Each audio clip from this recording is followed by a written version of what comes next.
Ladies and gentlemen, Padawans and younglings, welcome to our next LP, which of course you can see from the title is Star Wars Battlefront 2. But anyway, let's kick off with the tutorial level. My first day as a member of the 501st. It was hot, it was sandy. Oh, do not get me started on sand. I mean, I hate sand. It's so coarse and it gets everywhere. I just hate sand so goddamn much. Wow, he's really going for like a Henry V style monologue here, isn't he? War is hell.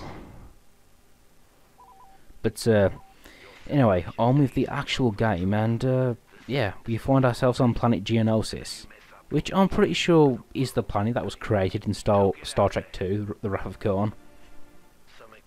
Yeah, planet Geonosis. Maybe we'll find Spock's body around here, who knows.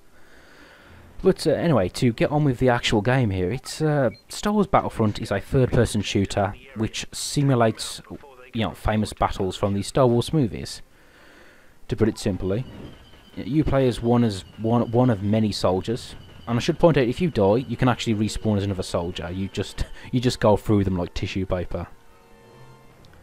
Only joking, but yeah, it's like, you can see the appeal of this game. It simulates a battle. There are hundreds of those guys running around. There are hundreds of your guys running around.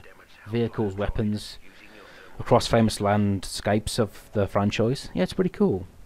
So anyway, to talk about the classes we're going through right now, the classes of soldiers, we start off with the basic trooper, and yeah, he's pretty much your basic default character. He's got a rifle and some grenades, and actually, it's my favourite class because he's just so versatile.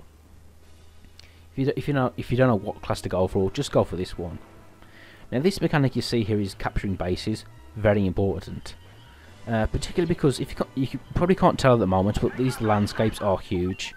And there are like these series of bases scattered across them, and of course you have to turn them blue to get them on your side and take away the bases from the other guys.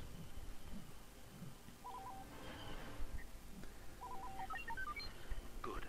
Now use your fusion cutter to repair the health and ammo droid. And here we are introduced to the engineering class here, and again he pretty much does what his name suggests. He engineers stuff, he repairs stuff. I guess he's not as versatile as the engineer class from Team Fortress 2, but he's pretty good. Nice work, trooper. Again, this isn't really a class I use that much, unless of course I'm doing a space mission. A mission which involves me piloting a vehicle. Because an ability this class has is to provide is to repair vehicles. Trying to get that sentence out, but anyway, you'll see what I mean later. That if you pick a pilot and you fly a spaceship, the spaceship you will fly will have regenerative health. He'll repair himself as he goes along, which is really useful for those types of missions. But we'll get to that when we get to that. I do like this little vehicle we got here, the ATTTEs or whatever. Obviously reminiscent of the ATTAs, or the ATATs, from Revenge of the Jedi. Revenge of the Jedi?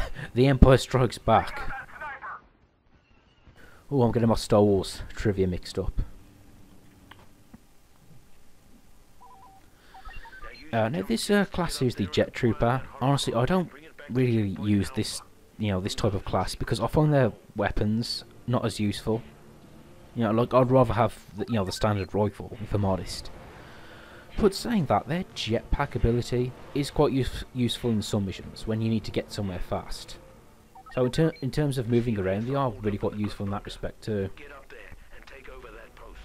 It will give us a strong vantage point on the battlefield.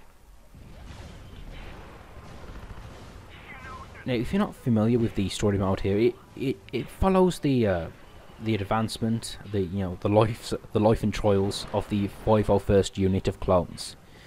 Through the Clone Wars, through the rise of the Empire, and through the actual, being the Empire. And we just follow these guys all the way through the Star Wars trivia, really. It's kind of interesting, and it does give an insight into the clone characters. Because let's be honest, about the prequel movies, a big problem was that it was all between these droids, which I've never been a fan of anyway.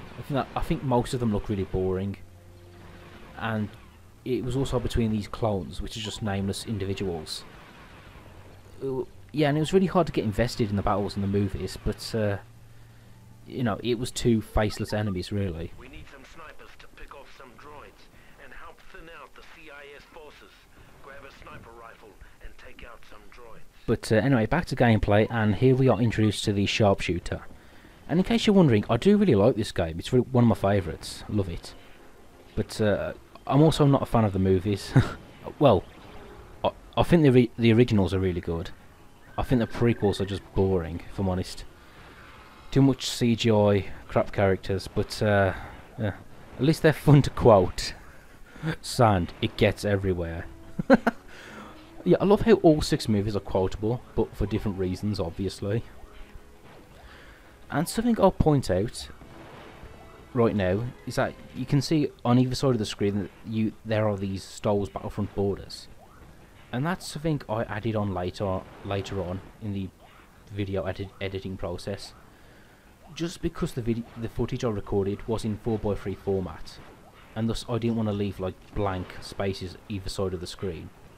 So I just put them there to just fill up, you know, that empty space. That, and it also makes my videos look kind of unique in the sort of you know, thumbnail preview. But anyway, back to the sniper class. I don't really use it, and honestly, I think it's just because I'm not good at using it. You need to, you know, you need to be able to aim quickly to make full use of this class. That and it also helps on whatever environment you use. Like, obviously a sniper class is really useful in a wide open area like this, where you can have a good vantage point. But in a closed corridor area, you're just going to get shot easily. But anyway, back to the shot class here, and you can see, yeah, these guys carry rocket launchers. And again, this is a class I use for specific missions. If they tell you to blow up vehicles or what have you. Other than that, I don't really use them regularly, because their rocket launcher is really powerful, but it's really slow to reload. And whenever I use the shot class, I find myself being shot easily by other troopers, by regular soldiers. And here we see the big selling point of Star Wars Battlefront 2, and that's the ability to play as a hero class. You can see here I'm playing as Mace Windu, played by Samuel L. Jackson. And a bit of trivia on about this character. He has a purple lightsaber because Samuel L. Jackson asked for it, because purple is his favourite colour. And also, a lightsaber's colour depends on what crystals they use when they make their own lightsaber. Yeah, there's crystals involved. I don't know any more than that. But yeah, he's got a cool pin purple lightsaber, and it makes him stand out, I'll say that. Now, if you're wondering how these guys work, you can pretty much see they can swing their lightsaber, they can throw it like a boomerang, they can force jump and also run really quickly with the force. And they are essentially broken. They can pretty much take down a lot of enemies very easily.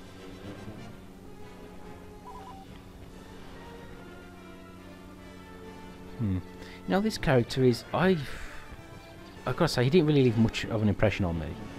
Like, I do know he gets killed by the Emperor, and he cuts a guy's head off. That's pretty cool, I guess, but yeah. But then again, that was a problem with the prequel movies. Most of the characters were bland. And I do really like the use of the classic Star Wars theme in the background. You know, it's really cool to run around hacking up droids. Da da da da da da da da. I love that John Williams score. It's one of the best. It's probably the only good thing about the prequels is the fact that music returns in them. But anyway, with this base captured, the battle is won. And I sneakily capture it, hiding in this cool little vantage point here. May the Force be with you. And maybe the Force be with you. You know, I'm surprised I didn't make more jokes about Samuel L. Jackson. Jedi motherfucker, do you speak it? And you all know my name is the Force when I lay my vengeance upon thee. Oh, I'm sorry. Obvious jokes are obvious. But anyway, I hope you enjoyed that part. Please join me again when we'll be starting the actual story mode. Thanks for watching.